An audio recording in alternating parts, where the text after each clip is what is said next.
அஸ்ஸலாமு அலைக்கும். Hi friends, இது வெள்ளிக்கிழமை எடுத்த மினி விலாக். லஞ்சுக்கு நெய்ச்சோறு பண்ணலாமா பிரியாணி பண்ணலாமா அப்படின்னு என் பையன்கிட்ட கேட்டப்ப பிரியாணி பண்ணலாம் அப்படின்னு சொல்லியிருந்தான். அப்போ வா நம்ம 2 பேர் சேர்ந்து செய்யலாம் அப்படின்னு சொல்லிட்டு பிரியாணி பண்ண ஸ்டார்ட் பண்ணிட்டோம். பிரியாணி எப்படி பண்ணுறதுன்னு ஒன்று ஒன்றா சொல்ல அவனே செஞ்சான். இந்த வெங்காயம் மட்டும் நான் நறுக்கி தரவாடான்னு கேட்டதுக்கு இல்லை நான் தான் நறுக்குவேன் அப்படின்னு சொல்லிட்டு கண் எரிச்சலோடு அதை நறுக்கிட்டான்.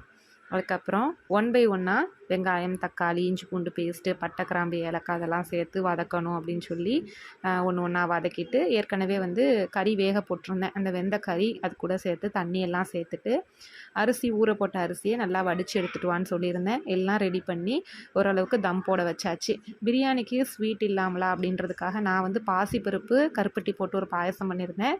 பாசிப்பருப்பை நெய்யில் வறுத்து அதை வேக போட்டு சைடில் அந்த பாயசமும் ரெடி பண்ணியாச்சு. பிரியாணி ஒரு 15 நிமிஷத்தில் நல்லா குக் ஆகி வந்துருச்சு. அதில் நெய் சேர்த்து நல்லா மிக்ஸ் பண்ணி மூடி வச்சுட்டேன். தொழுதுட்டு நம்ம சாப்பிடுவோம் அப்படின்னு சொல்லி. மாஷா அல்லாஹ், அவ்வளோ சூப்பராக இருந்துச்சு பிரியாணி. கொஞ்சமாக செஞ்சனாலே என்னன்னு தெரியலை, அவ்வளோ அருமையாக வந்துருந்துச்சு. தயிர் அதுக்கப்புறம் பிரியாணி மசாலா எதுவுமே போடலை. ஆனால் ரொம்ப சூப்பராக இருந்துச்சு சாப்பாடு.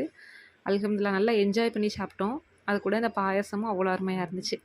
அவ்வளோதான் ஃப்ரெண்ட்ஸ். இந்த லஞ்ச் மெனு பிடிச்சிருந்துச்சுன்னா வீடியோக்கு ஒரு லைக் போட்டுருங்க. நம்ம சேனலை இதுவரை சப்ஸ்கிரைப் பண்ணாதவங்க சப்ஸ்கிரைப் பண்ணிக்கோங்க. தேங்க்ஸ் ஃபார் வாட்சிங்.